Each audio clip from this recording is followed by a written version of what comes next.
شروع اللہ کا نام لے کر جو بڑا مہربان نہایت رحم والا ہے۔ بے شک ایمان والے کامیاب ہو گئے جو نماز میں عجز و نیاز کرتے ہیں اور جو بیہودہ باتوں سے منہ موڑے رہتے ہیں اور جو زکوٰۃ ادا کرتے ہیں اور جو اپنی شرم گاہوں کی حفاظت کرتے ہیں مگر اپنی بیویوں سے یا کنیزوں سے جو ان کی ملک ہوتی ہیں کہ ان سے تعلق قائم کرنے میں انہیں ملامت نہیں،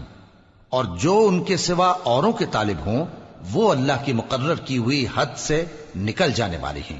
اور جو امانتوں اور اقراروں کو ملحوظ رکھتے ہیں اور جو نمازوں کی پابندی کرتے ہیں یہی لوگ میراث حاصل کرنے والے ہیں، یعنی جنت الفردوس کے وارث بنیں گے، وہ اس میں ہمیشہ رہیں گے۔ اور ہم نے انسان کو مٹی کے خلاصے سے پیدا کیا ہے، پھر اس کو ایک مضبوط اور محفوظ جگہ میں نطفہ بنا کر رکھا، پھر ہم نے نطفے کا لوتھڑا بنایا، پھر لوتھڑے کی بوٹی بنائی، پھر بوٹی کی ہڈیاں بنائیں، پھر ہڈیوں پر گوشت پوست چڑھایا،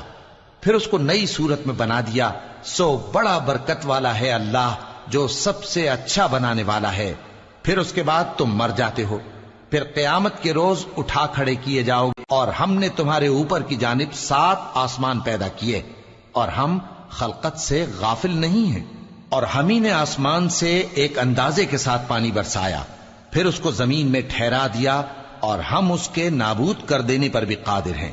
پھر ہم نے اس سے تمہارے لیے کھجوروں اور انگوروں کے باغ بنائے، ان میں تمہارے لیے بہت سے میوے ہوتے ہیں اور ان میں سے تم کھاتے ہو۔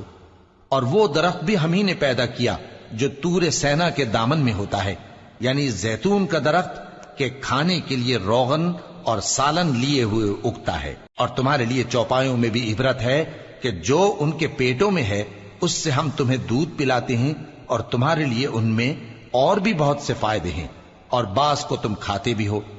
اور ان پر اور کشتیوں پر تم سواری بھی کرتے ہو۔